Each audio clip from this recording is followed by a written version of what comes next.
बच्चों, let's see the question. The question states that in the figure, a string tied to the sinusoidal oscillator at P and running over the support at Q is stretched by the block of mass Cm. Separation L is equal to 1.2 meter.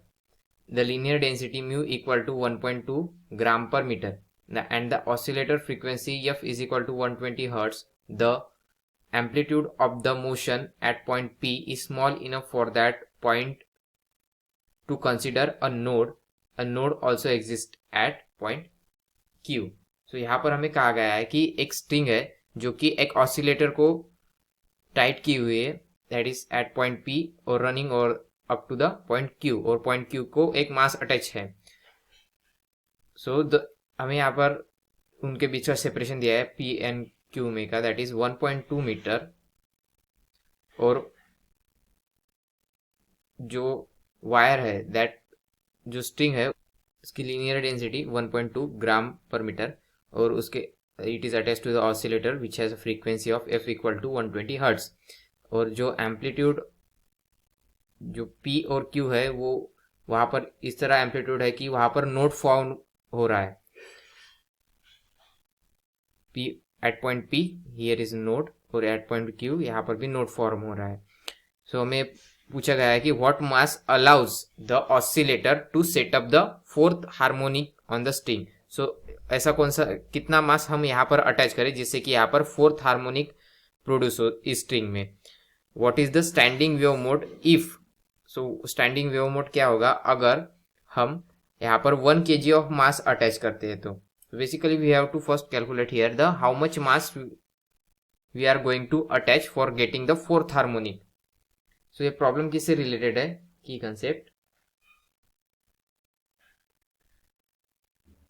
Concept modes of stationary wave. Modes of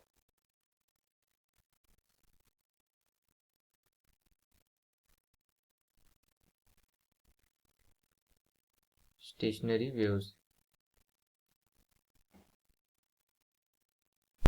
तो जैसे कि हमें पता है जो frequency होती है of the mode will be n, that is harmonic v by 2l. In this case frequency क्या होगी of the straight string, that is f equal to n by v by 2l, where l is a separation, v is a velocity. So velocity को हम इसमें भी denote कर सकते हैं 2l. So velocity can be represented into tau upon mu, where mu is a linear density. Now this formula we can also write as a n by 2l. So tau is 4, that is उसकी value कितनी mg, और linear density mu. So हमें यहाँ पर क्या calculate करना है, basically we have to calculate here the mass for the n is equal to 4, that is fourth harmonic के लिए हमें मास कैलकुलेट करना है. Basically squaring both the side we will get f square n square 4l square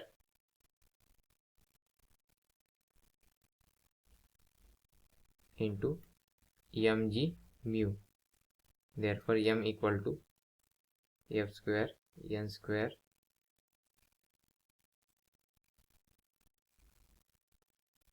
f square 4l square upon n square g in this mu.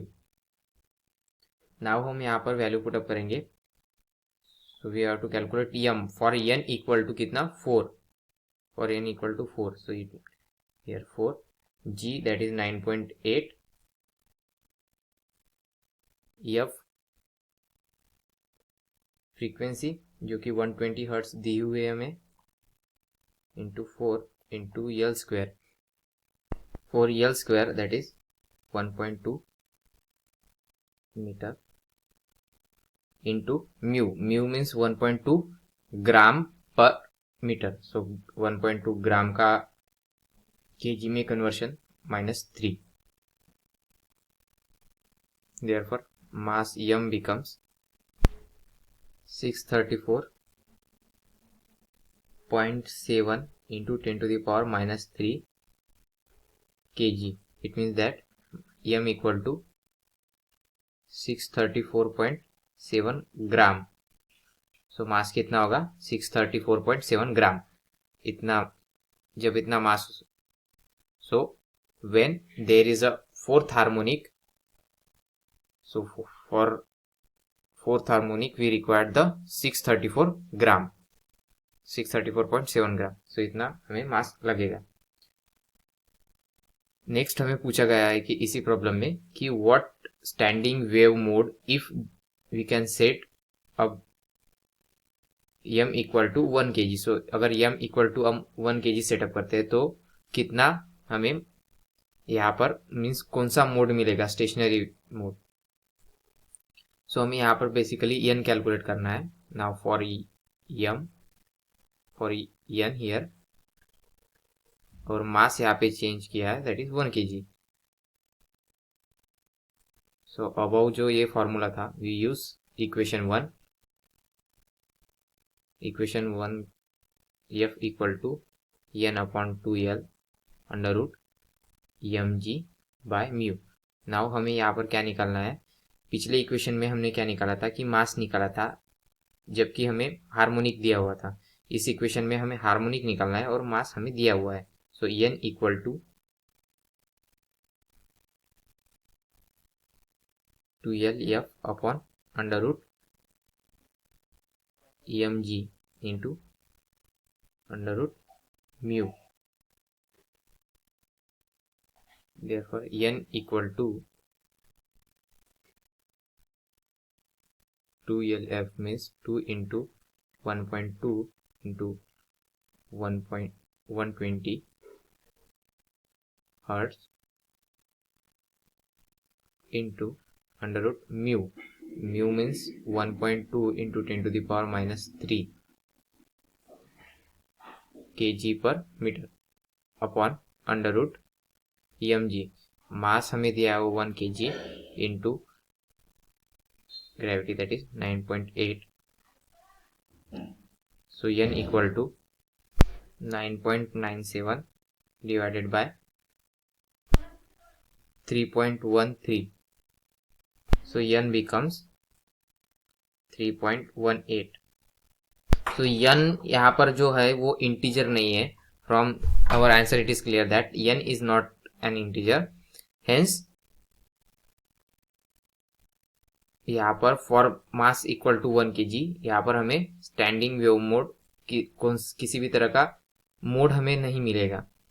तो आशा करता हूँ आपको solution समझ में आया होगा. Thank you.